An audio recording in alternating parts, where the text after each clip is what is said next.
Chichemo ndicho ichocho, chichemo chikhalo unono madzimai tiri kukhala. So kukhala kwedu ngeke kuzivisa kuti tonakirwa kanyi ronaka zvinezvi. Zvanga zviri zvekudhaya zviya zvekuti unomanika gongo kusvikira mwamuna gore rano ate unoya nenge nechirwere opakeya chirwere wopedza wofa. Zvinezvi kupakeyana zvirwere unoya nechako weiudzadzisa chirunono.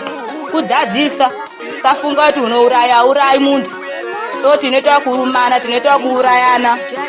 Tinoita kuurayana unono torumana manje zvinezvi. Iwe unobva nechako cheZimbabwe, cheJoni chonotwara nemaZimbabwe ano.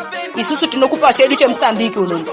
Munhu uri kuzosvirwa mukadzi wese nemwamuna ari Joni kuti asati akwirwa inenge isati yakwana nguwa unotobekwa basi.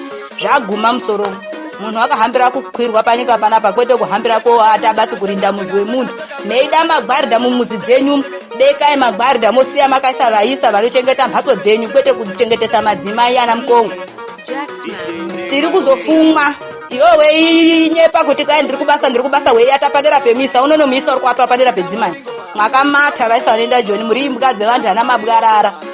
Kuridzisa ngoma ndi Louis Manyenga kuri kuti kwai mukadzi wahura kutama chekureketa waiti adini rari pakwibota rinopakwa mutombo rakahambira imbwa. Ndaitoda Louis Manyenga ndiye wandaitoda maningi kureketa naye. Louis Manyenga ngazvizwe aina unotsikisa ngoma ngadziembe maningi.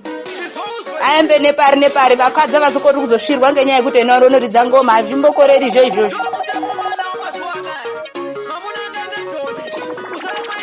Hatimbokoreri kuzokwirwa izvozvo ngekuti kwa Louis Manyenga unoemba ngoma.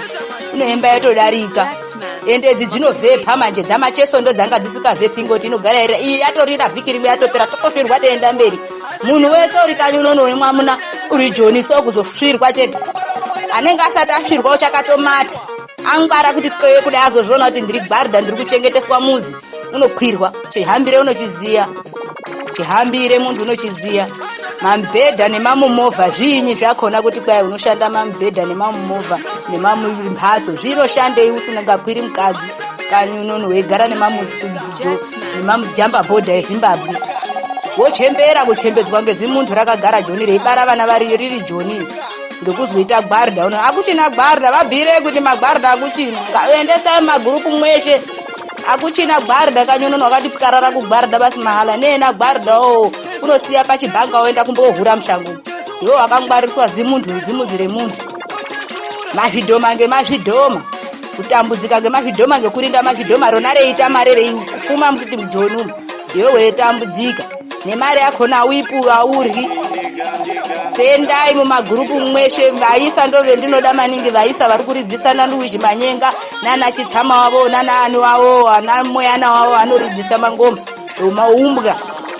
Ngavaridzi vantotsvakawo mare kusapota ndiyo mhuri yawo akamata ndo mambwarara ona anotsikisa ngoma yeti kwai totsikisa ngoma kuemba mahule. Hakuna hule remudzimai nyika ine. Muntu unoda kukwirwa. Wakorera kukwirwa ngautoati zvakanaka ngekuti unenge weishota. Wakwirwa yanda wazokwirirwei wakantora kuti ndite gwarda. Unenge wakatora mwana womuntu kuti azoita gwarda kani. Pemunodana namupangani kuti ndiri kuita gwarda munopangana kuti tiri kokwirana guma kokwirwa koshota. Roenda kogara Joni ndokwirwa. Nokwirwa muntu.